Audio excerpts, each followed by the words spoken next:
Good evening, everyone, and this is what is on our dance card this evening.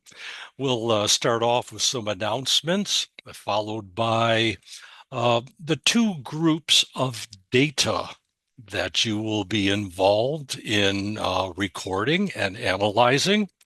And in fact, we'll take a look at part one.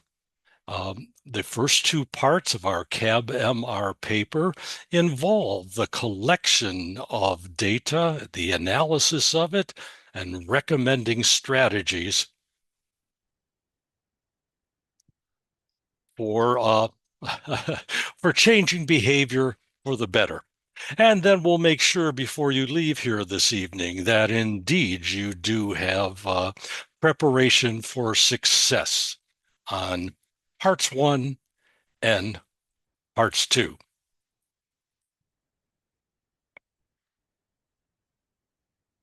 All right. I trust that all of you have remembered to take the syllabus quiz. We did have a request earlier this evening to allow a third time to take that syllabus quiz because I guess some folks forgot to read the note that the syllabus quiz only has two trials instead of the unlimited trials for the other quizzes. And so then we'll open up it for a third time later on this evening.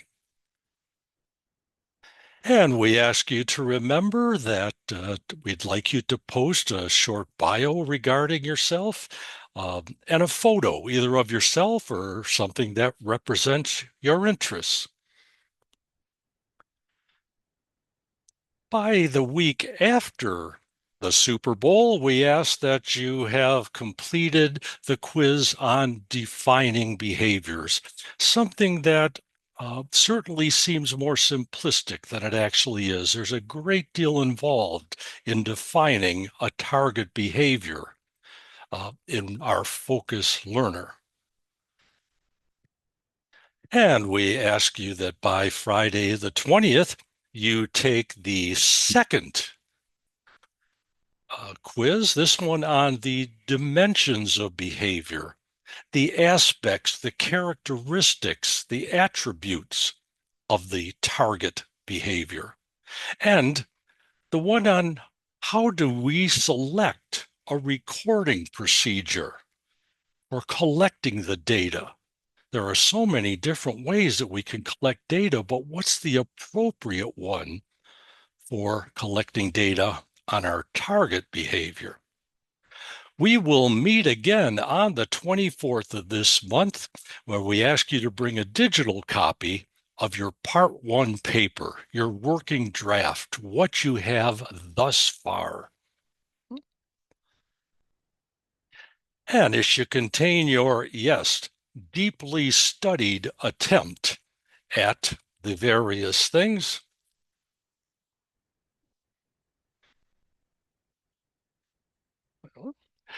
Defining the target behavior, you've identified which dimension of that target behavior is of concern, which dimension, what aspect of it makes it different from the way other kids show that behavior, and selecting, you will have selected a recording procedure. And you'll bring that to our meeting on the 24th. And, you've heard of exit tickets. What we ask you to tell us about the session you've just attended. Well, this is your entrance ticket, letting you know that later on this evening, when you see the exit ticket, this is the prompts to which you'll respond, and more on that and how you get that information to us when we reach the end of our session tonight. But just to attune you to certain things that will pop up this evening. We want you to attend to what you will never, under any circumstances, include in a target behavior definition. And identify any points from the class session that just weren't being fully comprehended? What could use more explanation? And I'll get back to you on that. This is the exit ticket for my session.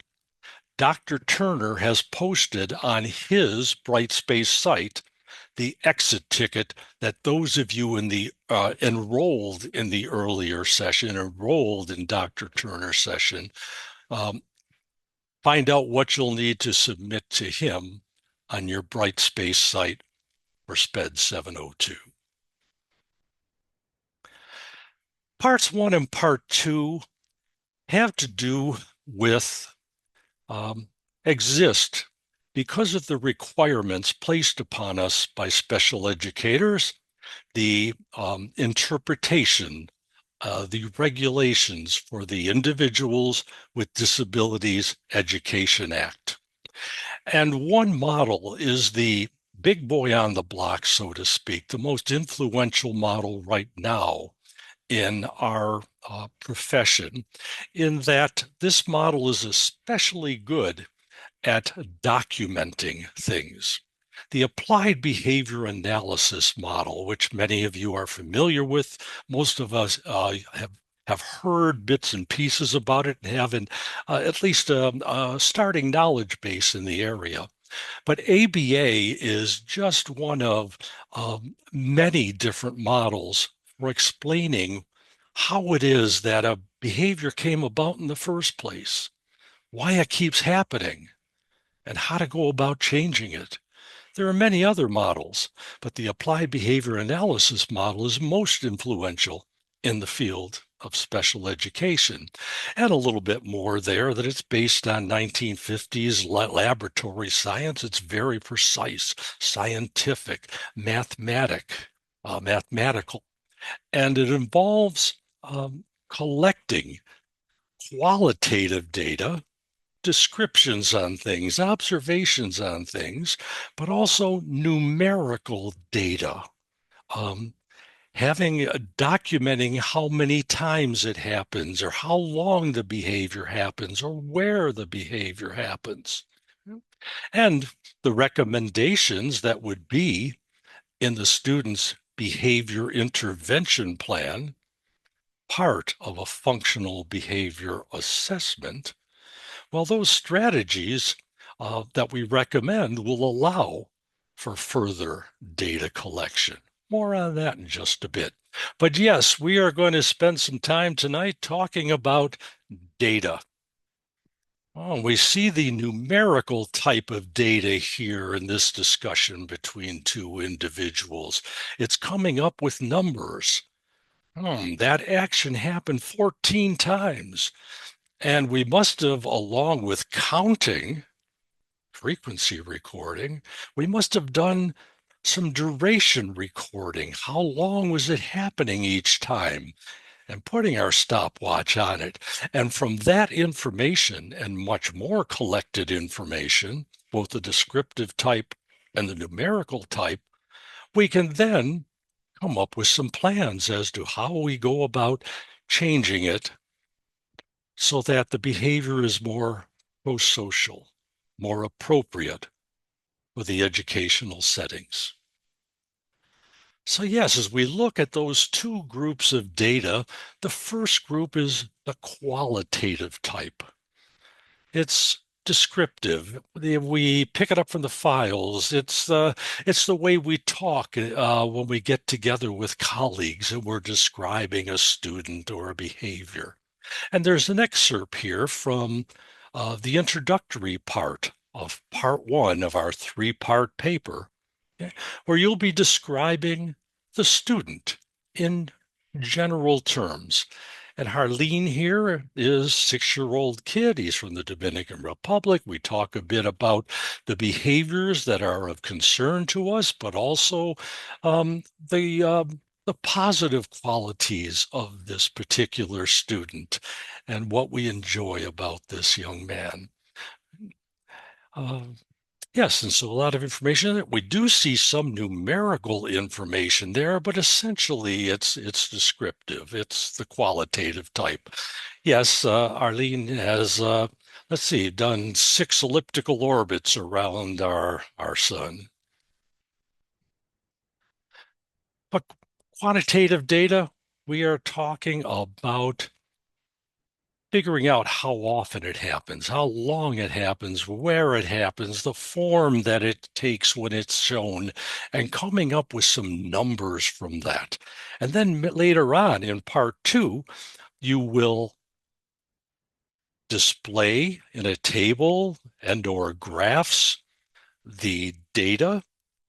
You will then make sense of it. You will analyze it, and then you will make um, produce some suggestions as to how we would go about helping our focused learner change his, her, or their behavior. All of that's in the learning modules and during our class sessions. So yes, when we say we're collecting data on a behavior, we're really collecting data on some characteristic of the behavior, some attribute of it.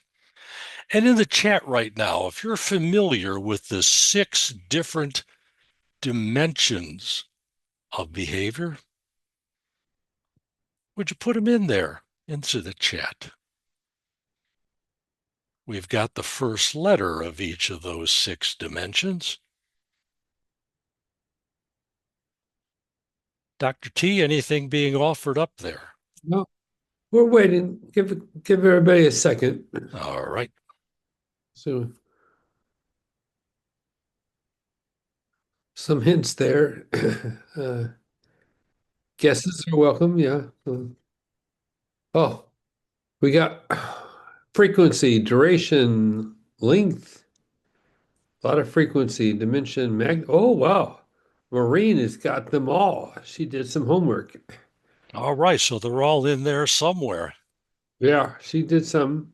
Well, thanks, James. Jamie's topography. I Mhm. mean, most of everybody's saying frequency and duration, length of time. Um, All but right. Thank you so much for that, folks. And just to cover each one just briefly, frequency recording, this is for behaviors that are short-lived, and we count them. Oh, there it is. There it is again. There it is again. And we make tally marks. Or perhaps we're concerned about the length of the behavior.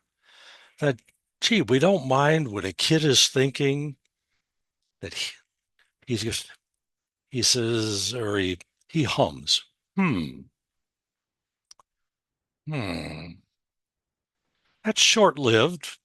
We could do a frequency count on that. We could do tally marks each time the student hums. But if that humming continues, gee, now we're concerned about the duration of the humming. We might even be concerned about the magnitude, the force, the power, the loudness of it versus a softer, shorter. Latency. Gee, that's the passage of time, just like duration. So what's the difference between latency and duration? Well, duration, the behavior pops up. We start our stopwatch. The behavior ceases. We stop our stopwatch. With latency, there's a spark. There's a stimulus. For example, we give a direction. Please start your activity now.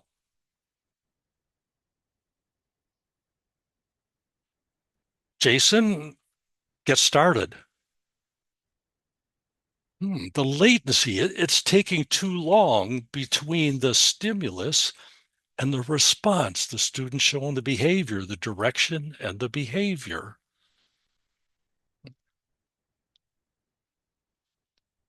Sometimes we're concerned about the latency being too short.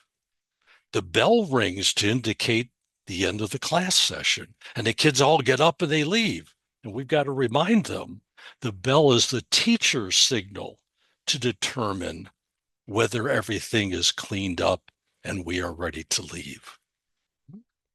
Could be the topography of the behavior. Back in the day, when we taught handwriting, I understand handwriting is no longer taught in the New York City schools. I guess we all think they're going to grow up to be physicians filling out prescriptions. But my handwriting was compared with the Danielian style of handwriting. We were supposed to come as close as we could to the Danielian form of making a Q or a lower level, a smaller P. Or it could be the locus of the behavior that the attribute we're concerned about regarding that target behavior is the form it takes. And last week, we gave the example of hand raising, that we expect hand raised above the head, lips closed. But if we see, I know, it's, and it offers out the answer, we're saying, we're going to have to change the topography of the behavior and the locus where it occurs on the in the environment. Where does this happen, dear? Out on the yard. Or where's it hurt? My elbow. Okay, we're talking about the locus. And we'll have a further example of that later. So in the chat, we think at Hunter College in our Department of Special Education that it's important in SPED 702 for teachers to know and be competent in the collection of data. Why do you think that might be the case? Why is it important out there in the real world for teachers to be able to collect numerical and descriptive data, qualitative and quantitative data regarding a student's behavior?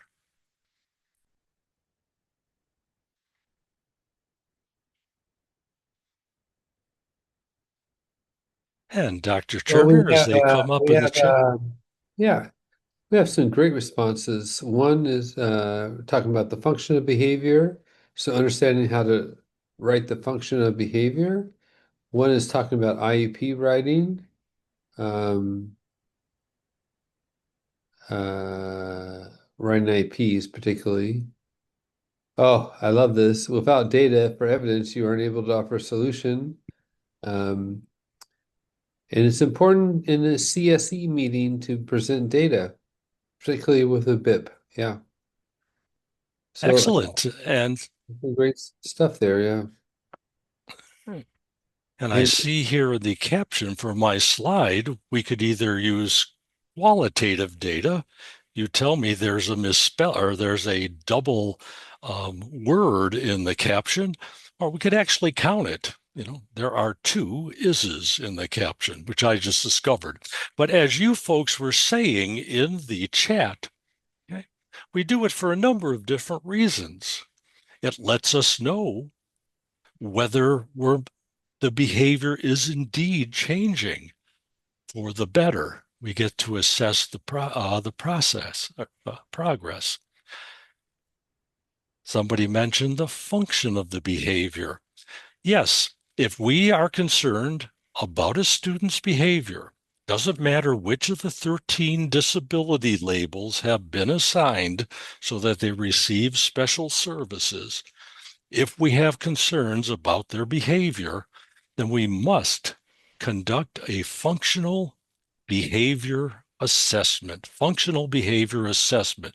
What is the function that drives the reason behind that behavior?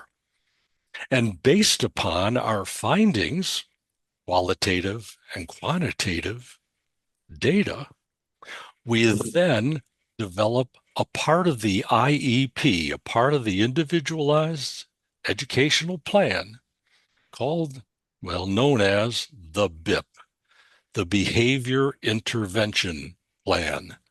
What are we going to do to help this student make better behavior choices, to react more appropriately under certain circumstances or in certain settings? And we have all of our planned interventions, what we're going to do to help this student, but we've got to collect data to find out whether our interventions are actually working. So, in our parts 1 and 2, as you've probably already wrapped your minds around this, is that parts 1 and 2 are going to include both types, both groups of data, qualitative and quantitative. A bit more about the paper. As you develop it, which you'll be doing over the next couple of weeks, if you would like to submit it to your professor for feedback, just general, how's it look? Is it up to snuff? Are there certain parts where it would behoove you to go back to the learning modules, study that material again, and perhaps meet with us on Zoom or via email, give you feedback on your paper.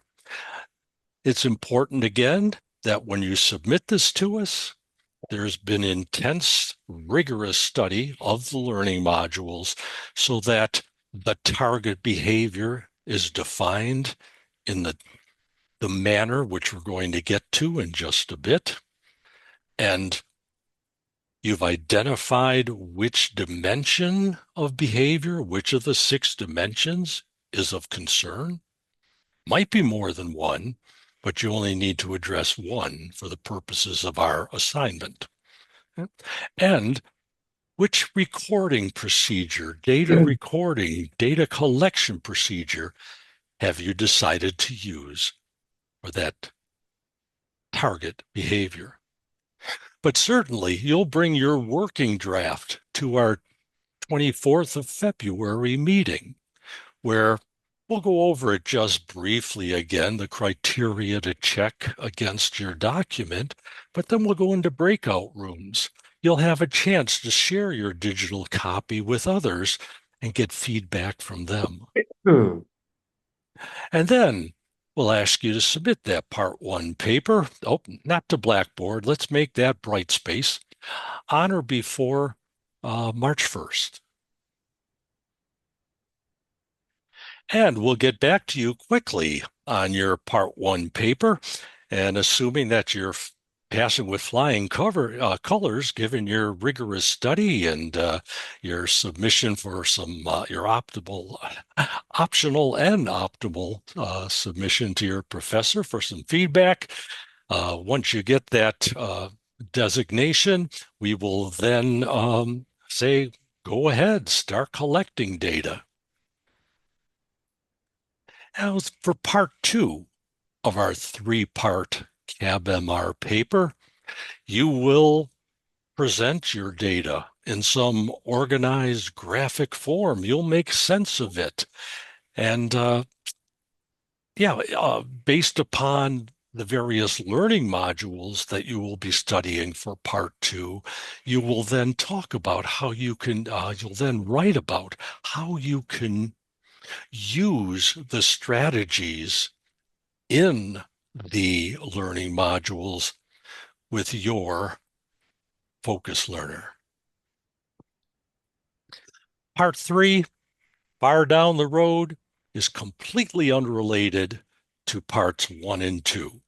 For part 3, you will be in a classroom observing a teacher, and based upon the requirements in the learning modules for part 3, you will evaluate that teacher's classroom management performance, make any suggestions for improvement that are deemed helpful.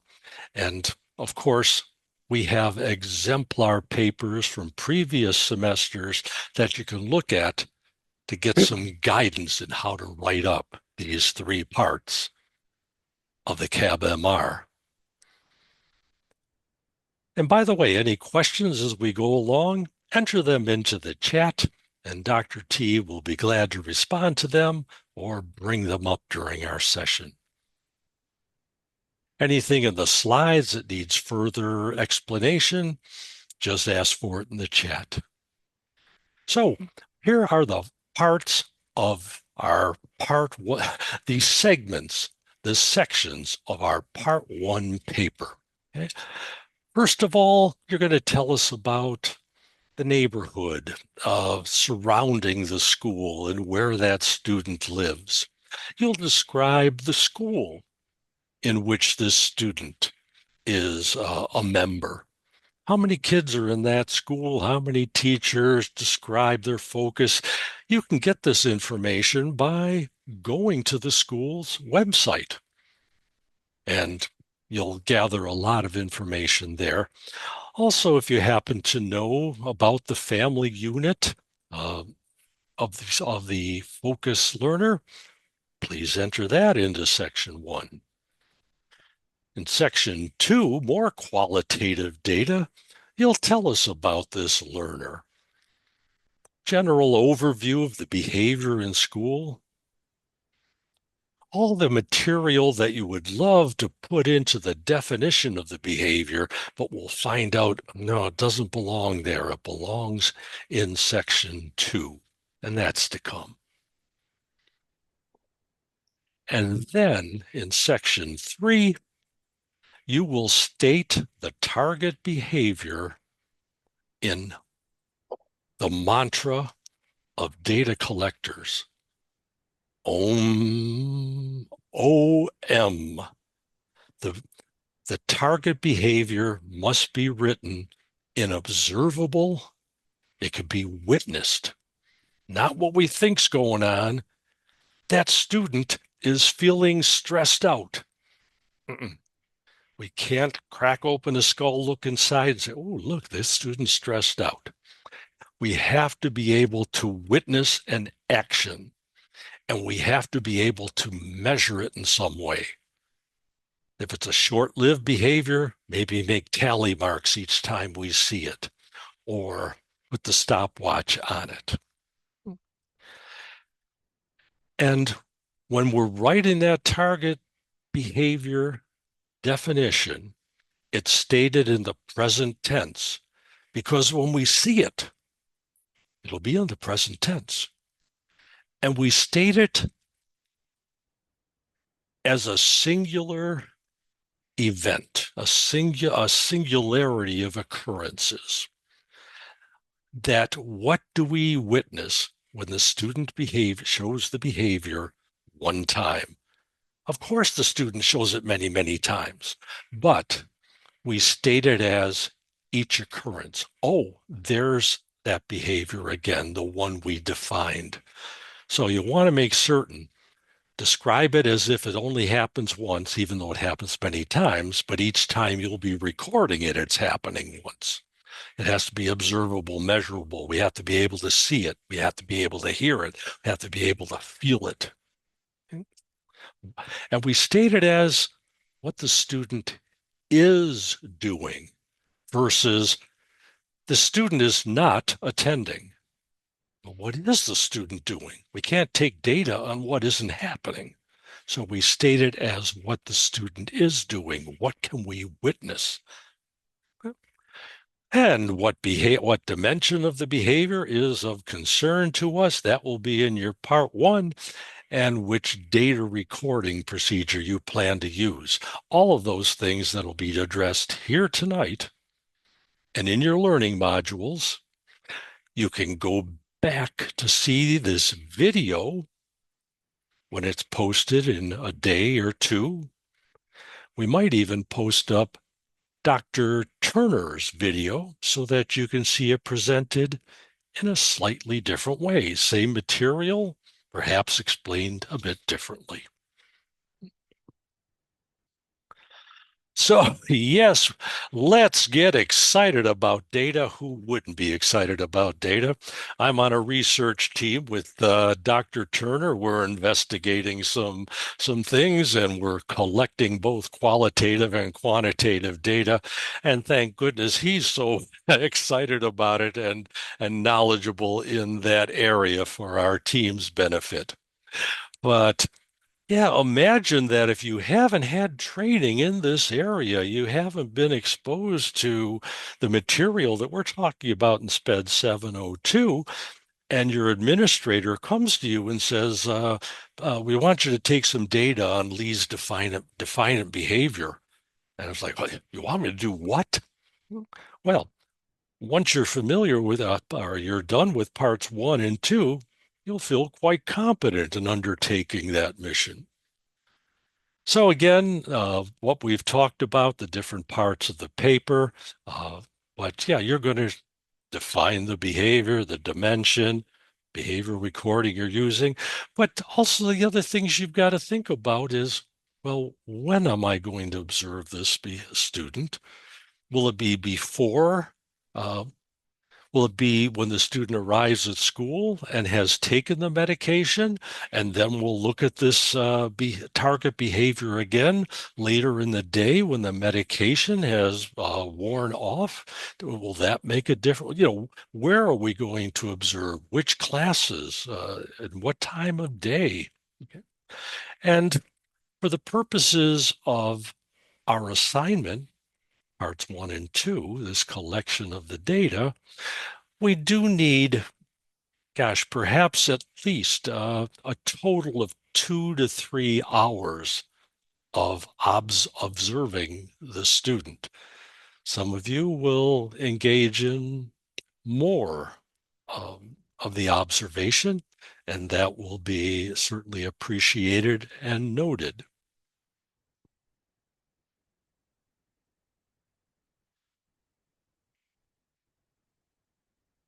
So yes, in past semesters, but certainly not this semester, some folks have said, well, I'm going to take data on whether the student asks permission or is able to stay out of fights or shows sportsman womanship. Uh, and while we may know what that is in our mind, with this particular kid, we have to define what we mean in observable and measurable terms so that other people in the IEP meeting know exactly what we've been collecting data on so that they can help us make sense of it. So it might be for our target, excuse me, our focus learner, when we're talking about wanting him or her to ask permission, this is what we mean.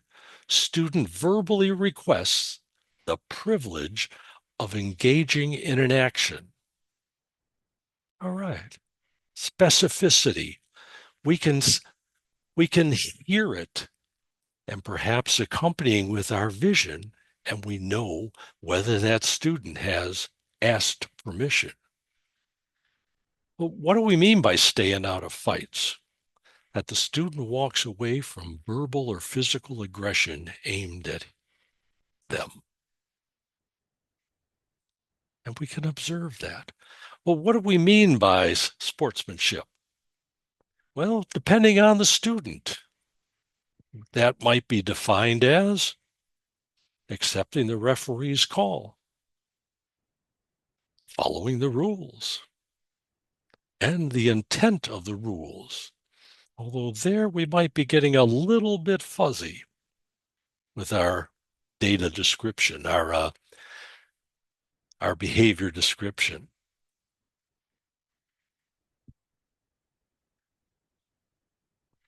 So yes, we need to be very specific, very precise in defining our focus learners' behavior so that we know when it's popped up.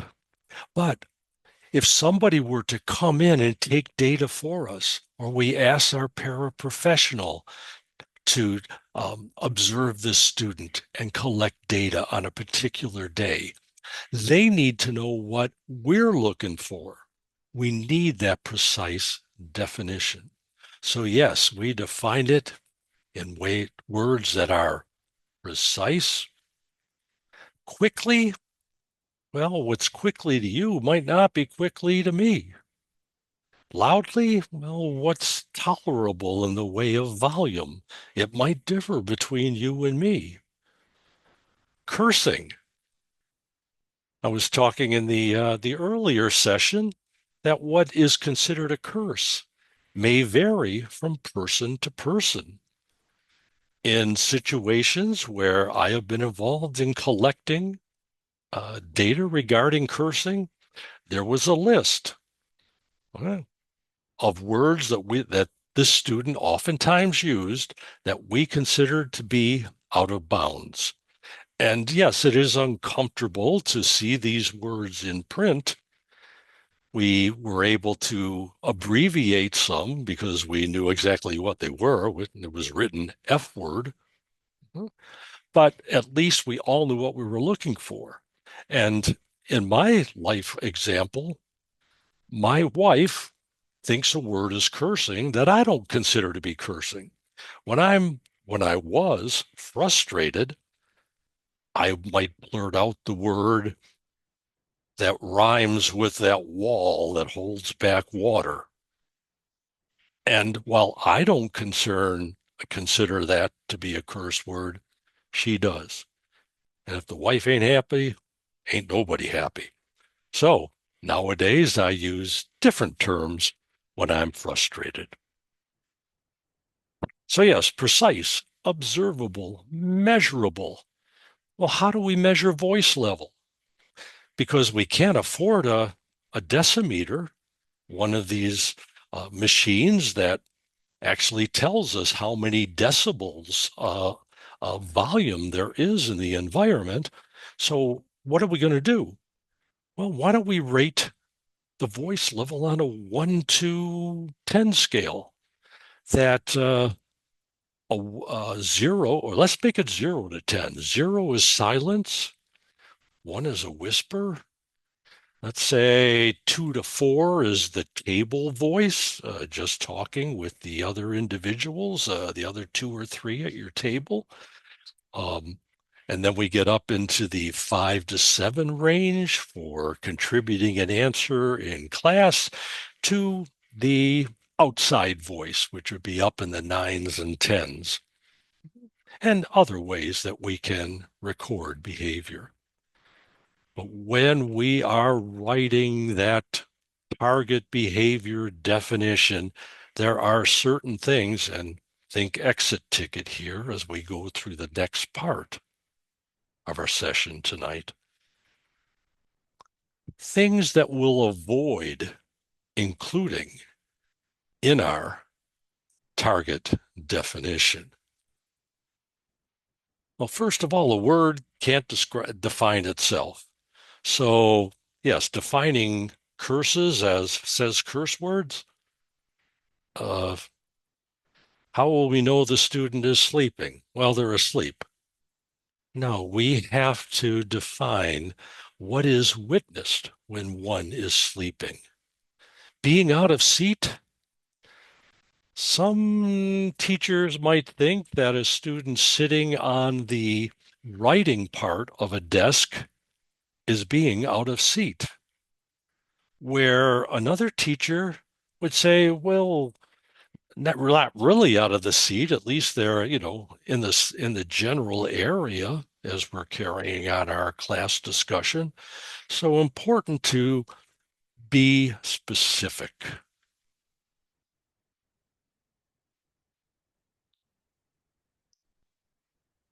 Yeah, just like in behavioral objectives for learning, we have to avoid vague and nebulous terms like the student will know how to do this or the student will remember how to do this.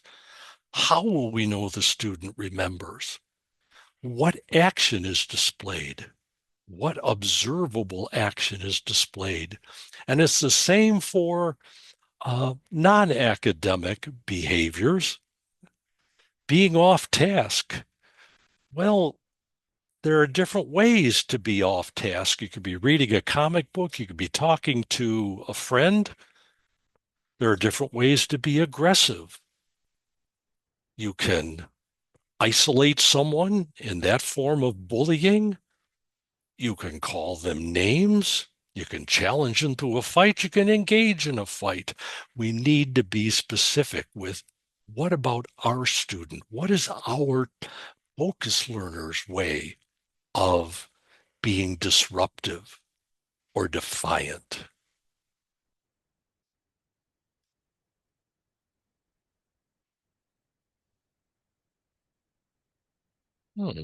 Inappropriate touching. This is from a previous semester's part 1 and part 2, in which the teacher was concerned about a certain type of touching. So perhaps you're imagining it right now, but we might be imagining different types of inappropriate touching. During Dr. Turner's session, it was bumping into somebody or brushing up against them. And for this particular former grad student, was working with a child who was doing this sort of inappropriate touching. So important to define inappropriate touching if that is what a student is doing. Okay. Elopement, not putting a ladder up against the window and the person comes out and you go down and get married. No, we're talking about leaving the area of instruction or leaving the classroom.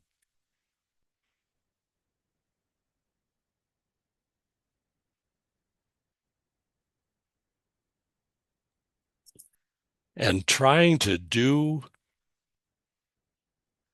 uh, looking into someone else's mind, being psychic, doing mind reading. No, we don't. We think we know what is going on behind the behavior. We think we know the thinking behind the action, but that is something we determine after we've collected qualitative and quantitative data, have met with other team members to devise a behavior intervention plan based upon our functional behavior assessment. Data, collected data, and accurate data, data that everyone understands, and we know what this data represents. It is important that we just focus on what is witnessed. In the meeting, we can talk about what we think the function is, but we need to base that upon accurate quantitative data along with the qualitative. Right? So you see, yes, insults the contributions of others to exert power over them. Well, whether we think this student is attempting to exert power and dominance over others, we'll figure that out after the functional behavior assessment when we're meeting to determine what the function is. And you see some of the other examples there. One of the most difficult things to do is to keep that target behavior definition short, precise, only observable and measurable, keeping out what is known as the fluff, the extra, the extraneous stuff. In the target behavior definition, we're strictly thinking quantitative data, quantitative data. But if we're putting other descriptive information in there, no, that belongs in parts 1 or 2 of the paper, the introductory section 2, where we describe the student.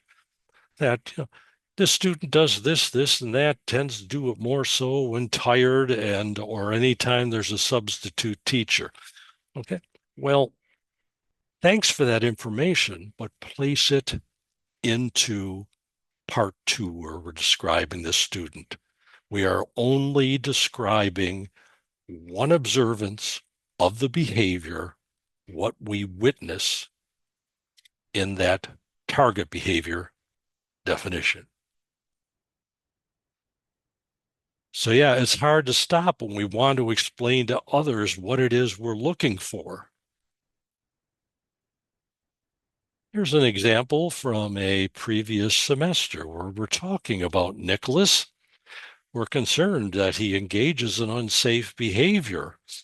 And Yes, has a difficult time being redirected and reminded of gym rules. Oh, that's all important stuff, and that belongs in the qualitative information section regarding the student. And we see in this paragraph that the definition is there, but the rest of it does not belong. Just the material in the bolded yellow, defined as any time Nicholas is grabbing, pushing, hitting, biting, kicking, scratching, and or because sometimes he only does one, other times he engages in two different things. He'll grab you and hit you. Mhm. So we put that and or in there. Okay. At peers or teachers.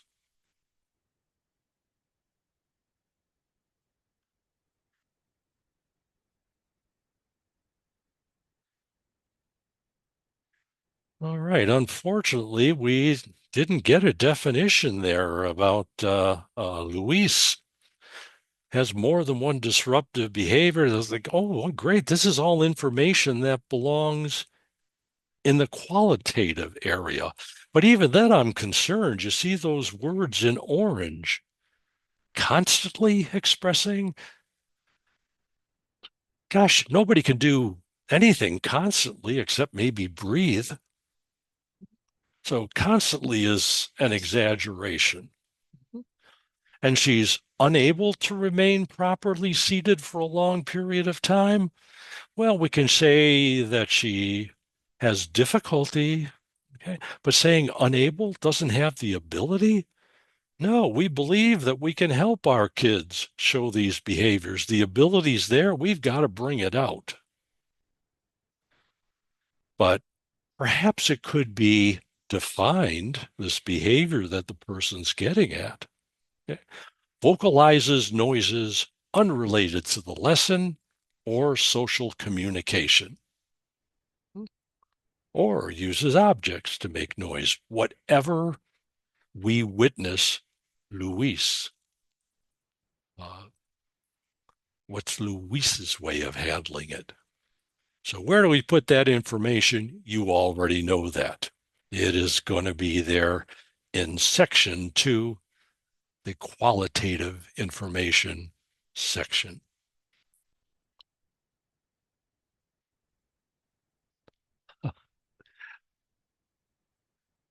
And we ask for specificity in the way of avoiding the words does or doesn't.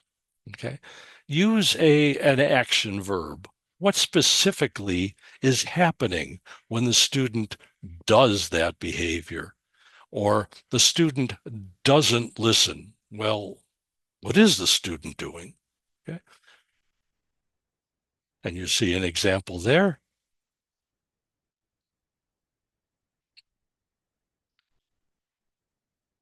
And another example. Changing student does not follow the direction to, oh, student fails. Isn't that fails to comply, does not follow directions? Isn't that the same thing? Well, yes, it is. But we need that action verb. And failing is an action verb. Fails is an action verb. So again, substitute an action for do, does, or does not.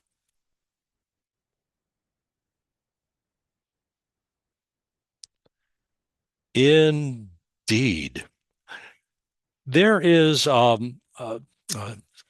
laboratory science where they have put electrodes up to the heads of individuals, and they're monitoring the part of the brain that is in charge of understanding receptive language, language coming to us, and the part of the brain that's processing that. And when there's the use of avoid words, no, doesn't, never, those words, that part of the brain in charge of receptive language, there's no activity, no increased activity. The synapses aren't firing. But the word that comes after it, the action word, boom, that area lights up. So when we're saying don't hit, we're actually suggesting it. No talking, we're actually suggesting it and promoting it. So we want to avoid what isn't happening, what is.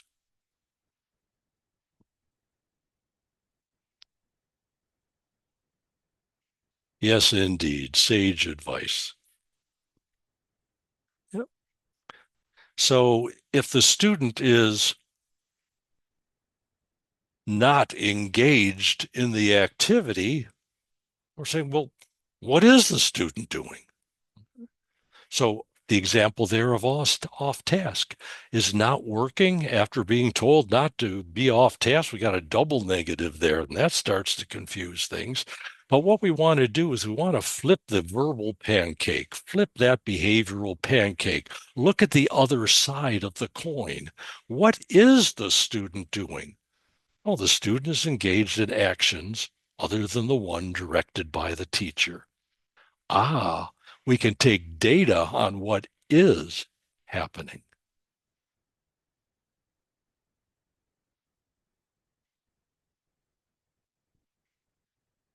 We see another definition from a previous semester, but gosh, the important parts of a definition are there, but they're jumbled and there's extra information. What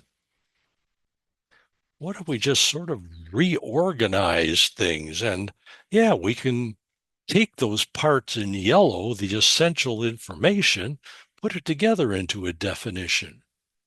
During small group instruction, Jake is sleeping on his desk, talking with friends, or reading his joke book.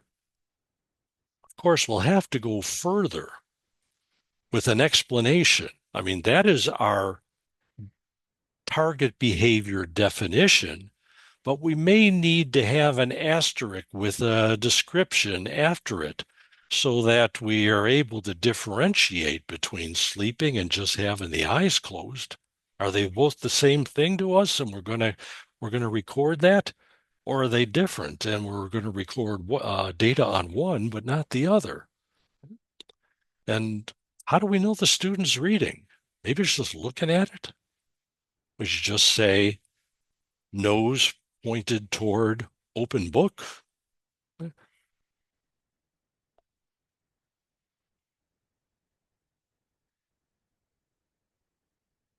So in the chat, what are some recommendations that you would make for improving this particular definition?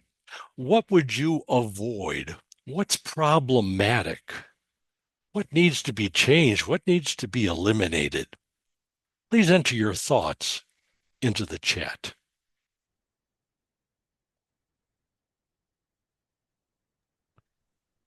The word not needs to be eliminated. Mm-hmm.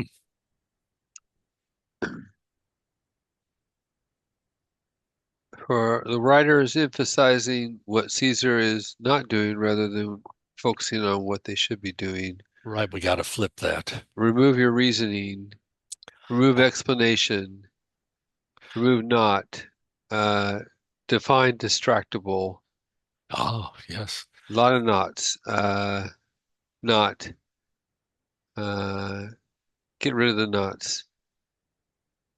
Right. So we've Need got to to. lead to eliminate extraneous explanations. Mhm. Yeah, so we've got to get rid of that negativity, what isn't happening. We've got to tighten up the definition. It's got some extra extraneous information in there, and we want to get rid of the reasoning. Still important stuff, but we put it up in the second part of our CAB MR, where we're talking, uh, Cesar is very distractible, but he's a sociable kid. Yes, important to know qualitative information. Move it up to the top of the paper. How about this one with Abraham blurting out answers without raising his hand?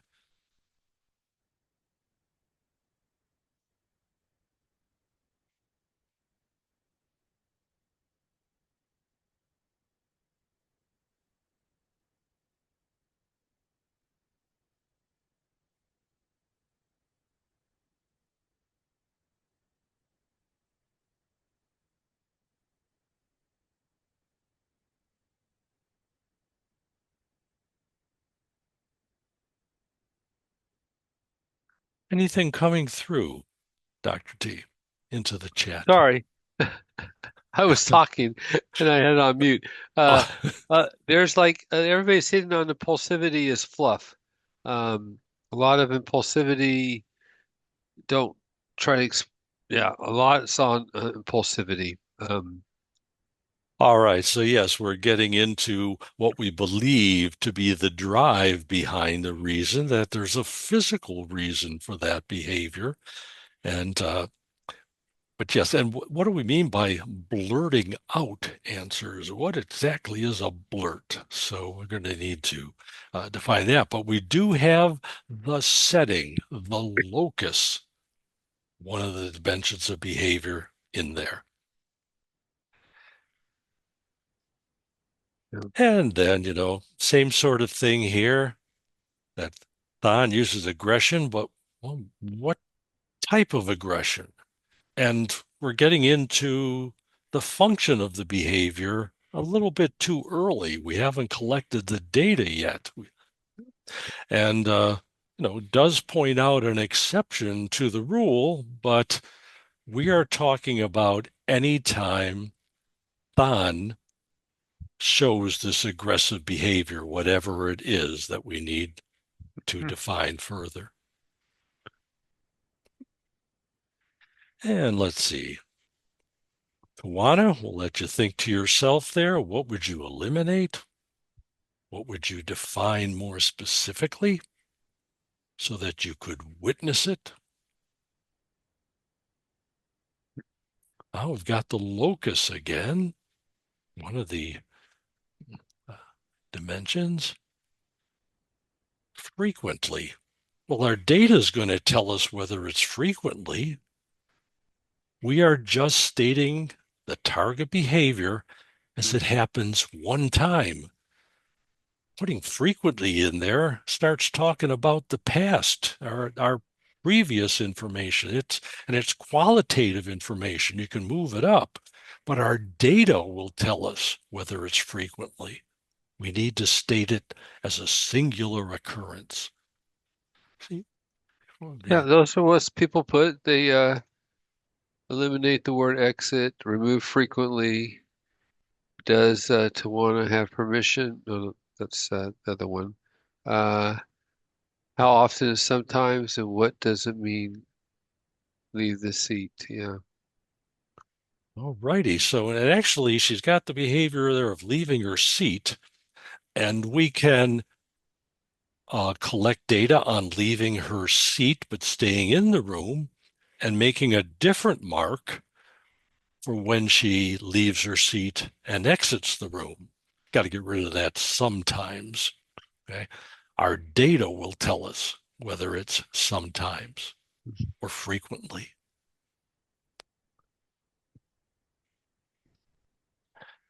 All right. And so for your assignment, the student may show many behaviors that you think should be modified, changed for the benefit of the student, but you're only going to select one behavior, perhaps the one that would most benefit the student if it was changed. Yep, define that behavior, being specific there. What do we mean by being polite? Well, there's Luisa's way of being polite. With Celine, we're working on a different way of being polite, defining it specifically. And with Akash, okay, we want to make sure that he uses the word please. So when we say student will be polite, in what manner, in what way?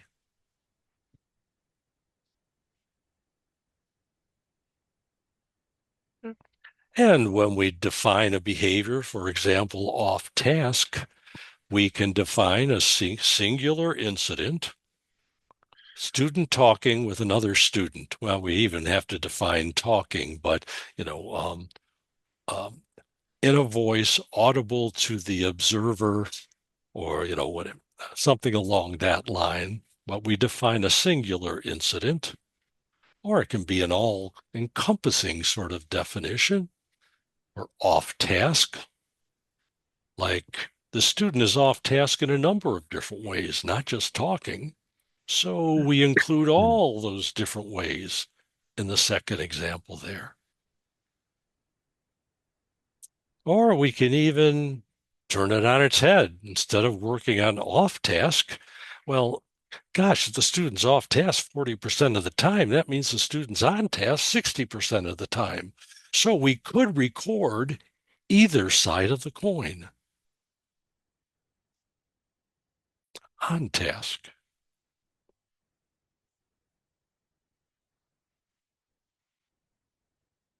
Some tips as you're developing that target behavior. You create a T-chart. Well, when that behavior happens, for example, calling out, what do I see? What do I hear? Then I'll know what is calling out. You might, you're thinking about a behavior right now. You're thinking about a particular student, child, youth, and you're thinking about the behavior that they show that you might collect data regarding.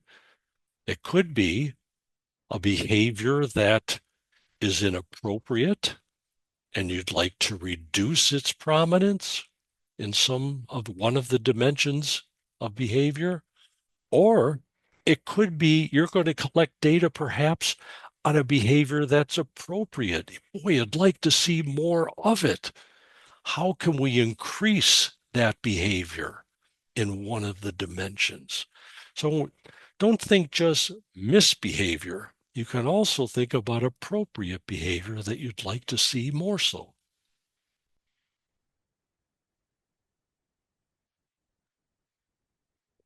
And we've talked about, you're thinking about that behavior and how often it happens or how long it happens or that it happens when you ask the student to do something. But while you're imagining all these occurrences, okay, when it happens just once, what am I witnessing when it happens one time? That'll help us develop our definition.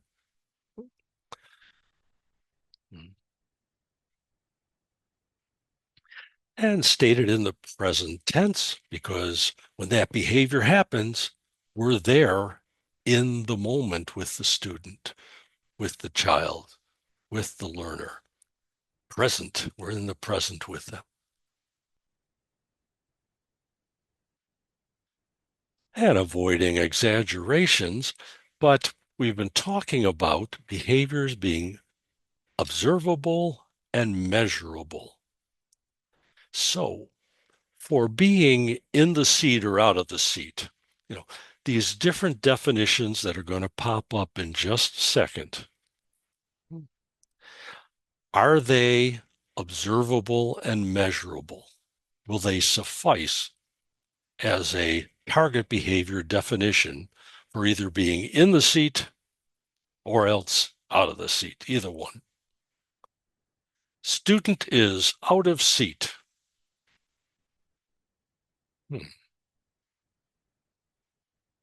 Good. No, definitely not a well written target behavior, or it's kind of there. Oh, wait a minute. What did we say about a word cannot define itself? So being out of the seat, student is out of the seat? No. I mean, call a behavior whatever you want to call it. Call it snarzelfarf. Make up some word. But the definition has to be an action we can witness. So how about this one? Oh, wait, aren't we in the same realm here? You're spotting some of the problems with this one.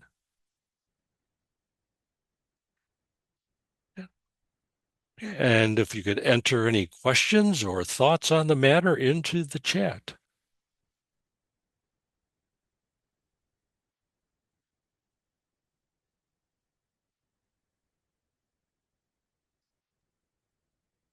And the person who has their hand Yeah, raised, yeah, go ahead. If you could yeah, enter that into the yeah. chat. Thank you.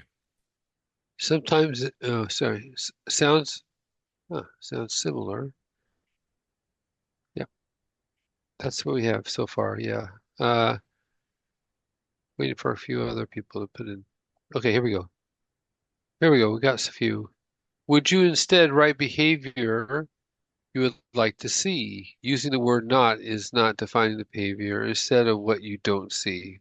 Exactly. And I am seeing some hands being raised. However, we want to prevent other voices and identifying information from ending up on the recording. So please enter your contributions and questions into the chat feature where Dr. T will monitor it.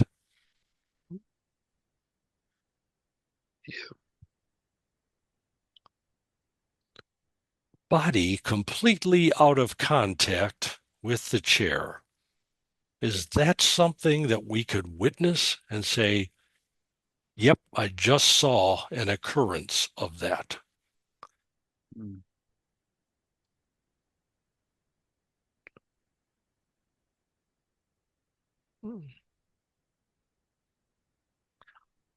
I'm pleased with it, but if anyone has some concerns regarding it, please enter that into the chat. Now, how about this for in-seat behavior? Doesn't matter what you call it, how other people do it. But is this definition precise, observable, and measurable? Any part of body in contact with any part of chair. Can you determine whether that's happening or not? Yeah, we have got a lot of likes for that, Dr. Mack, and a lot of notes saying it's more observable.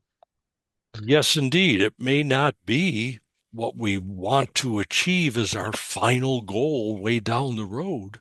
But right now, we're just glad to have this kid near staying in one place rather than roaming around the room. We'll take this week for in-seat behavior. In fact, this is an example of a shaping program, something you'll study if you're already not familiar. If you're not yet familiar with it, you will be familiar with a shaping plan where we say, okay, what can we accept this week? And once the student is um, uh, proficient at it, then we'll up the ante. We'll require more more toward the final goal in order to get the reward, the reinforcement. Yeah. So, yeah, with one of my students way back in the day, any part of the body in contact with any part of the chair, I was a happy teacher because it's better than what I was seeing. And then once the student was proficient at that, I said, okay, well, now to get your prize, your tickets toward earning something of privilege or an activity. Okay. This week, buttocks in contact with the horizontal plane of the chair. You got to keep your butt on that seat. Now, the student can have his legs up on the writing part of the desk, can be turned around, but at least the student is in one place. This student with high activity levels. We're also providing uh, things, the various, why am I blocking on the word tonight? The squeeze balls and things along that line, which will allow for appropriate moving and help the student to focus on what's being taught in the classroom. And then we required a bit more. Okay, in the seat, one foot on the ground. Later on, we would get to shoulders square to person presenting or talking, or nose pointed toward um, the individual speaking, that sort of thing. And we up the ante, so to speak. So, are these observable and measurable? You're certainly welcome to enter information into the chat. Maybe you just think about this to yourself. Does it meet the criteria of being precisely professionally worded in observable and measurable terms? We can see it, hear it, feel it, notice it in some way, and measure it in some way. Gets out of the desk and hits other students for revenge. Mm-hmm. Displays separation anxiety every day. Oh, wait a minute. Our data will tell us whether it's every day. And there are different ways of evidencing, acting out your separation anxiety. Is it crying? Is it running after the parent? How does this student exhibit what we think is separation anxiety? We'll certainly rely on the information from the psychologist. Reads 120 words a minute.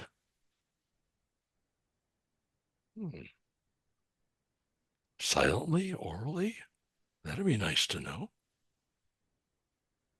States that she hears voices. We don't hear the voices. But we're not collecting data on us hearing the voices. We're collecting data on whether she states that she's hearing the voices. We can witness that.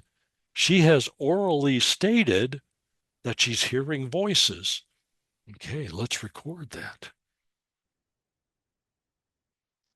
Is emotionally disturbed. It's important to have more information on that because we might think that. Or maybe this student is labeled that term, not New York State. The terminology for kids who have behavioral or mental health problems and need special services has been changed in New York State from emotionally disturbed, the federal level label, to emotionally disabled now in New York State. And when New York State reports to the feds how many of these students have this label, they translate it from emotionally disturbed to, emotionally disabled to emotionally disturbed. Different states, different labels for kids with those challenges. Doesn't like her classmates. Well, how do we know that? How does that student evidence that, show that? Fails to comply with teacher direction within 10 seconds.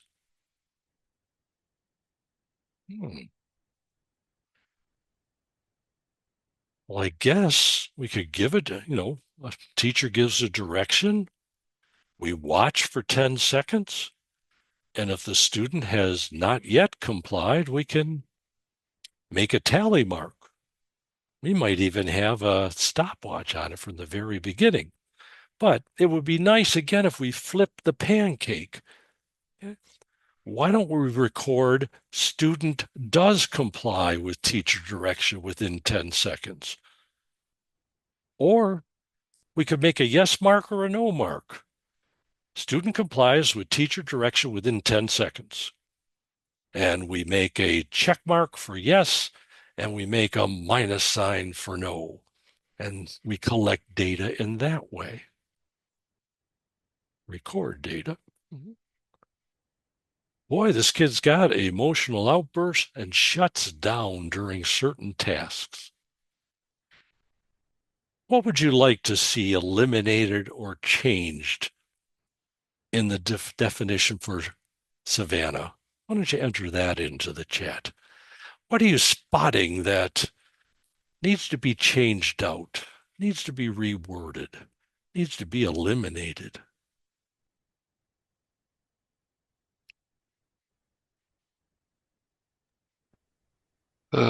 Define shutdown, describe emotional outbursts. what tasks. Yeah, which tasks in particular?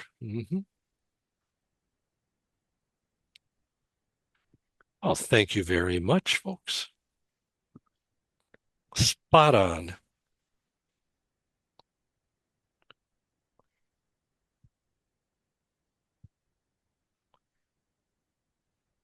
See. And then we have Ashley. Boy, the definition is looking pretty good right up to students. But we have to cross out when she gets frustrated.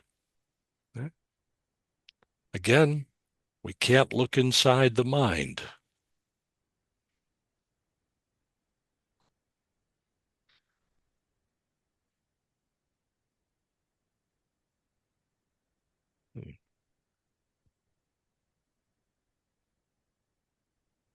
Yeah, just a little bit more about those 6 dimensions of behavior that, all kids show just about all behaviors.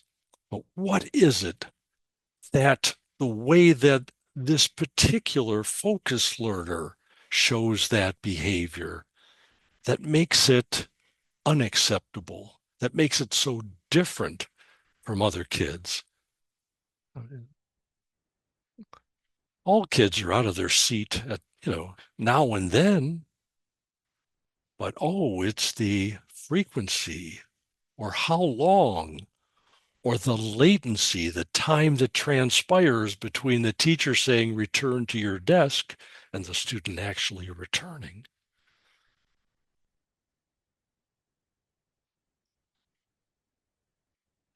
Yes, just a further explanation regarding the definitions, or excuse me, the dimensions, the 6 dimensions.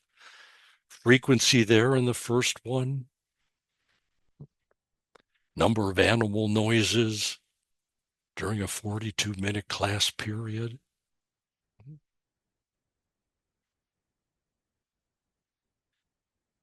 Is the student on time for class? We have concerns about late arrivals, and we'll record whether the student is present at the start time or not.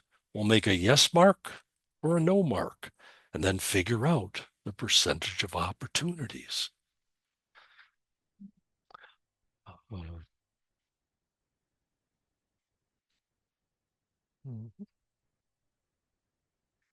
Yeah, all students. We give a student a permission to throw away a wad of paper, but it's the way the student approaches the basket. Running toward it, pretending it's a basketball, throwing it from a distance, missing, going up, dunking it. You're saying, no, that's not the way we remove trash, that we take our trash to the trash basket.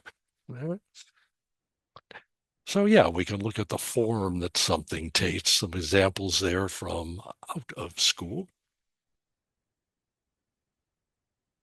outside of school.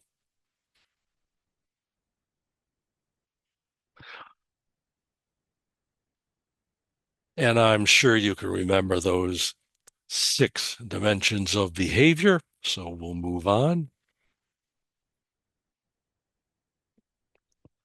Yes, as we said before, when we're changing a behavior, what we're really doing is changing one or more of those 6 dimensions of the behavior.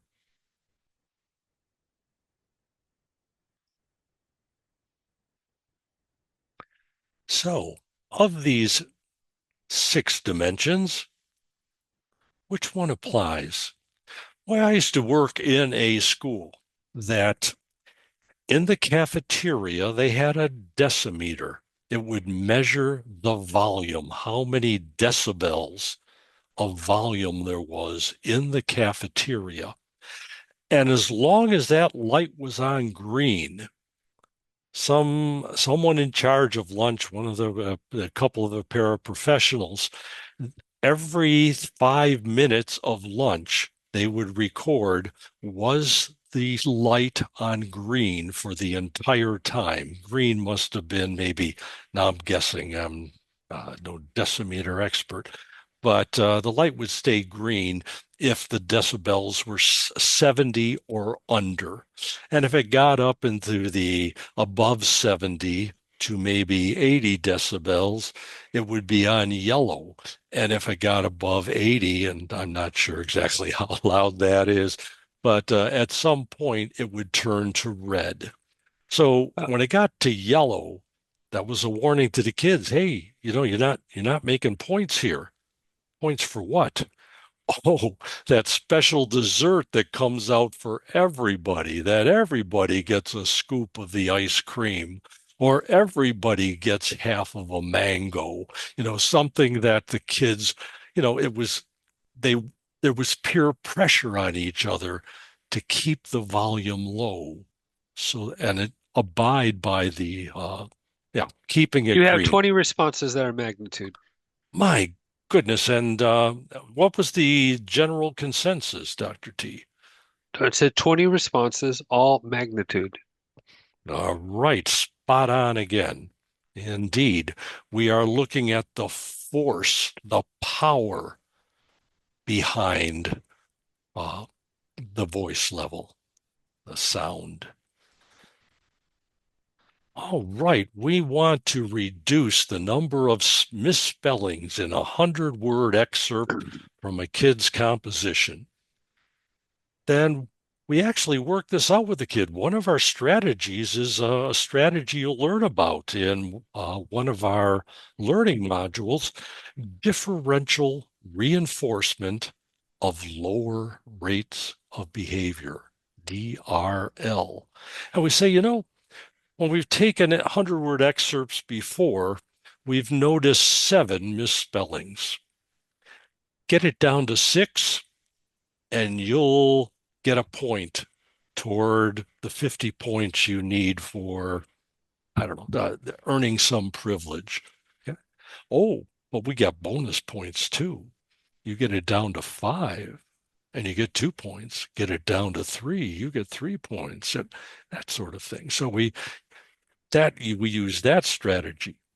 But we're thinking which dimension applies here when we're talking about counting the misspellings. Um, oh, thanks, James. You guys are smart acts. They're s- Oh, yes. they're putting the misspelled words in there. Thank you guys. Not everybody, but James and that Uh, was cute. All right, but everybody's pitting frequency. all Everybody's pitting right. frequency. Pretty much So good job. frequency. Yeah. We'll try to work on reducing the number of misspellings on these PowerPoints. Yeah. But yes, indeed, our track team sprinters, they're just not getting out of the blocks quickly enough. And so we're trying to get them to reduce that time. We might be working on their form, the topography of being in the getting out of the Mm. blocks. We might be working on the force they use to get out of the blocks, the magnitude, but toward what goal? Getting them out of the blocks quicker. So if we're It's measuring, latency. We have everybody's saying latency. right, so yeah, the latency or latency between the stimulus, the starting tone, and separating from the blocks, total separation. All right. Now, we won't be talking about part 3 for a couple of more sessions, but just to let you know that during part 3 of our Mm. three-part paper, you're going to be observing a teacher and um, assessing their performance on various classroom management skills. And one of those skills is, one of the things we'll be recording is which of the many types of praise is the teacher using? And how often is each type used? We'll be counting the number of times that each type was used.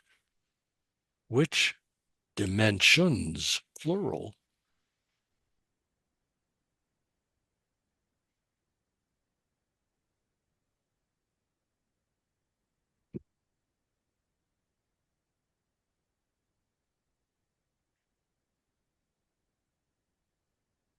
We have, I think people are thinking, we have one frequency in topography.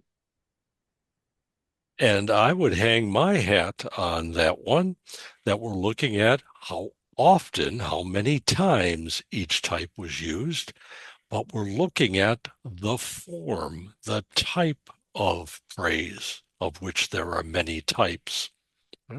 And so, yes, number three, frequency and topography. Oh, Dr. Mack, before you Yeah, go to that other one, we do have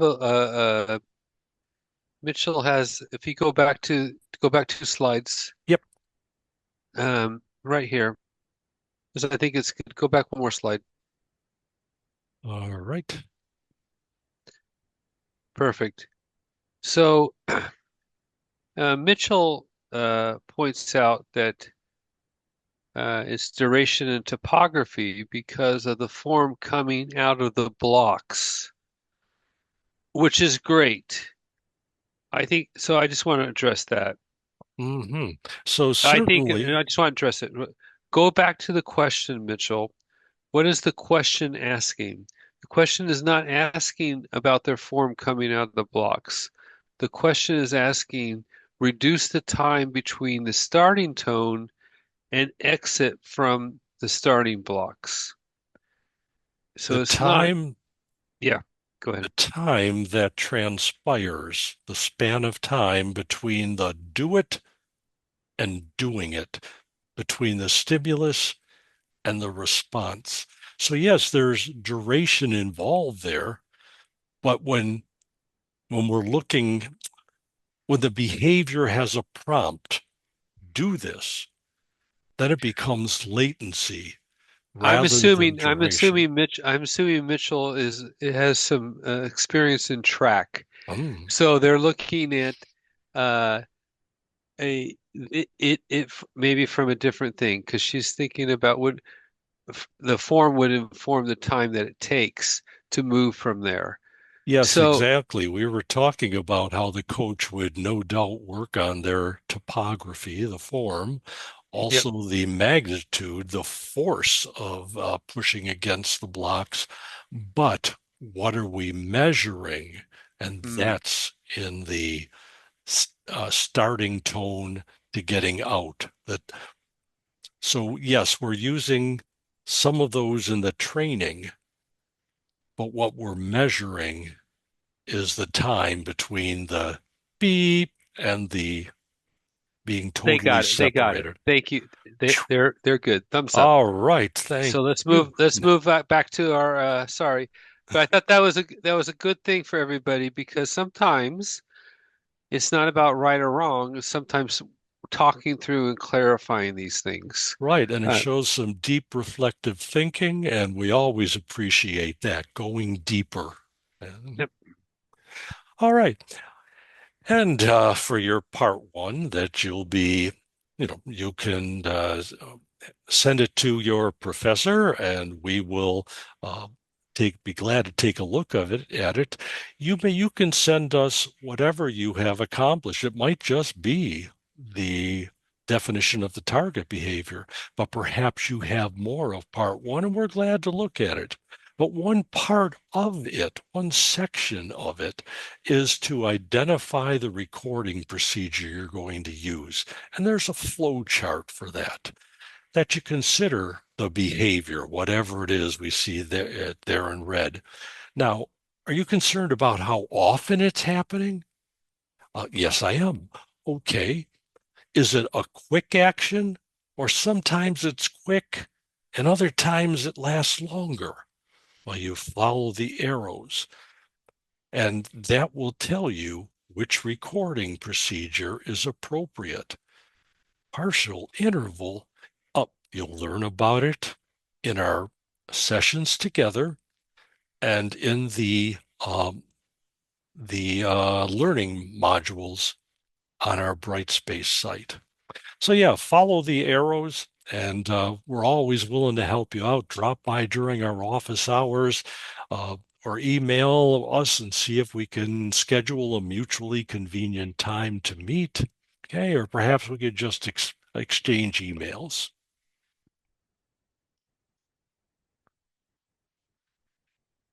Yes, indeed. As we prepare to shut down for the evening, remember it's all there in the syllabus, on our Brightspace site, in those learning modules.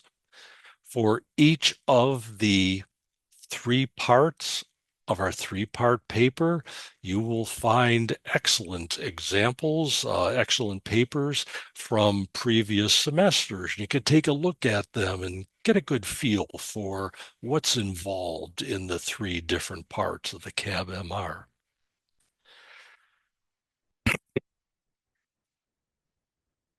Excuse me, I've been holding that for a while.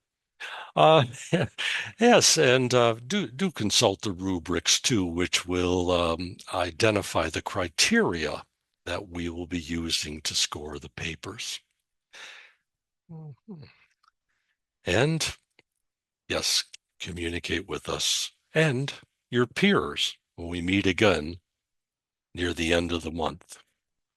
So here's the exit ticket or my section if you are enrolled in the 7:10 p.m. section.